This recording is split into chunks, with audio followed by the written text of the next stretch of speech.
नमस्कार मंडळी, मी स्वाती माझ्या यूट्यूब चॅनलमध्ये तुम्हा सर्वांचं अगदी मनापासून स्वागत करते। आज आपण पाहतोय कांद्याच्या पातीची भाजी। डब्यासाठी कांद्याच्या पातीची सुकी भाजी अगदी झटपट पद्धतीने आणि चविष्ट कशी बनवायची आज आपण ते पाहतोय। तर माझा हा व्हिडिओ शेवटपर्यंत नक्कीच बघा आणि जर तुम्ही माझ्या चॅनलवर नवीन असाल तर चॅनलला पटकन सबस्क्राइब करा। तर भाजीसाठी इथे मी एक जुडी कांद्याची पात या पद्धतीने कापून घेतलेली आहे। कांद्याची पात स्वच्छ धुवून मग मी या पद्धतीने चिरून घेतलेली आहे। पातीचा जो कांदा असतो ना तो या पद्धतीने मी वेगळा करून वेगळा असा चिरून घेतलेला आहे, कारण आपण याला फोडणीमध्ये यूज करणार आहोत। पातीचा कांदा भरपूर असा यूज करायचा भाजीमध्ये, जेणेकरून भाजीची चव छान लागते। आता इथे मी एक पाव वाटी उडदाची डाळ अर्धा तास पाण्यामध्ये भिजवत ठेवलेली होती। तुम्ही पातीची भाजी उडदाची डाळ घालून केली ना ती चवीला खूपच छान लागते, तर एकदा नक्की ट्राय करा। आणि जर तुम्हाला उडदाची डाळ घालायची नसेल तर तुम्ही मुगाची डाळ घातली तरी चालेल। तर भाजीकरिता एका कढईमध्ये आपण 2 मोठे चमचे तेल छान असं तापवून घेऊया। तेल छान असं तापलं की आपण कट करून घेतलेला कांदा यामध्ये घालायचा आणि मंद आचेवर 2 ते 3 मिनिटे परतून घ्यायचा। कांदा छान असं परतून झालेला आहे, तुम्ही बघू शकता।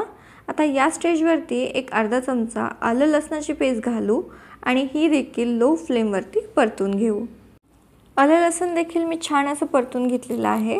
आता यामध्ये आपल्याला एक 1.5 चमचा लाल मिरची, अर्धा चमचा हळद आणि चवीप्रमाणे मीठ घालायचे। तुम्ही मीठ आणि तिखट आवडीप्रमाणे कमी जास्त करू शकता।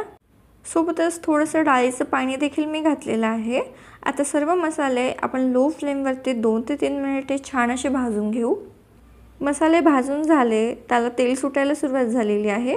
आता या स्टेजवरती आपण कट करून घेतलेली पात यामध्ये घालायची आणि छान अशी तेलामध्ये मिक्स करून घ्यायची। पात जरी आता जास्त वाटत असली तरी ती काही वेळामध्ये सोपते आणि कमी होते। तुम्ही बघू शकता पात अर्धी झालेली आहे।